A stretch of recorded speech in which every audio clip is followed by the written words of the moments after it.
وعلیکم السلام ورحمۃ اللہ وبرکاتہ۔ آپ کا سوال یہ ہے کہ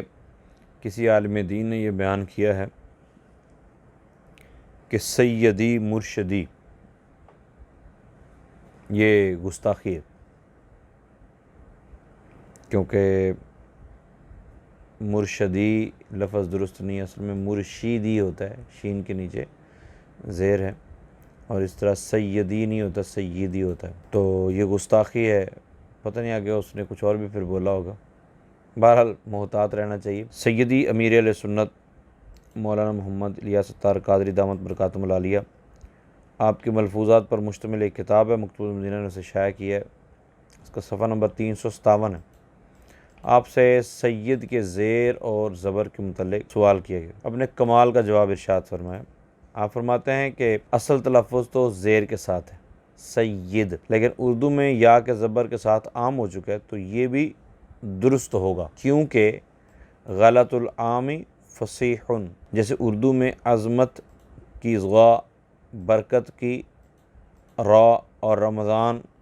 کی میم پر زبر ہے، ٹھیک ہے، مگر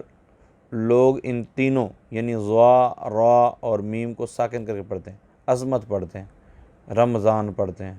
ٹھیک ہے، اور برکت پڑھتے ہیں، برکت، حالانکہ عظمت ہے،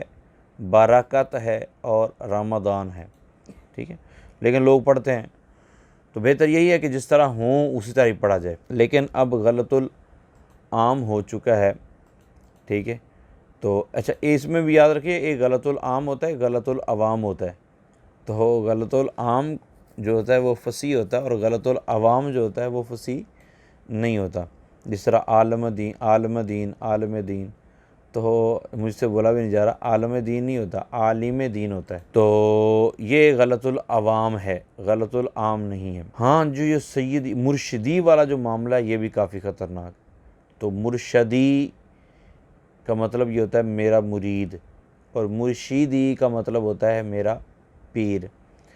تو اب نبی پاک صلی اللہ تعالیٰ علیہ وسلم کے لیے نعرہ لگانا ہے تو سیدی مرشدی یوں نعرہ لگانا چاہیے، لیکن ایک بات ذہن میں رکھیے گا کہ اگر مرشدی کسی کی زبان سے نکل بھی جاتا ہے تو اس کو گستاخ یا کافر آپ نہیں کہہ سکتے، اس کی وجہ یہ ہے کہ اس کی تو دور دور تک وہم و گمان بھی نہیں ہوتا، اور نہ ہی اس کو ابھی تک علماء نے اس انداز سے بیان کیا، تو اگر کسی نے اتنی بڑی چھوڑ دی ہے تو اس کو محتاط رہنا چاہیے، اس طرح امت کے اندر فتنہ و فساد کی بنیاد نہ رکھی جائے۔ ہاں ان کو پیار سے سمجھایا جائے کہ سیدی مرشدی ہوتا ہے، مرشدی نہیں ہوتا، ہاں جو مرشدی کہتے ہیں ان کے نزدیک وہ مرشدی ہوتا ہے، مثال کے طور پہ پیر صاحب کو بھی مرشد کہتے ہیں، میرا مرشد فلاں ہے، میرا مرشد فلاں ہے، تو ان کے ذہن میں ہوتا ہے کہ یہ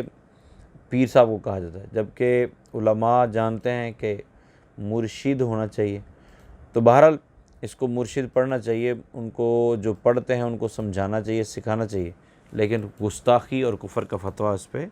نہیں دینا چاہیے۔ اللہ تعالیٰ عمل کی توفیق عطا فرمائے، آمین بجاہ نبی۔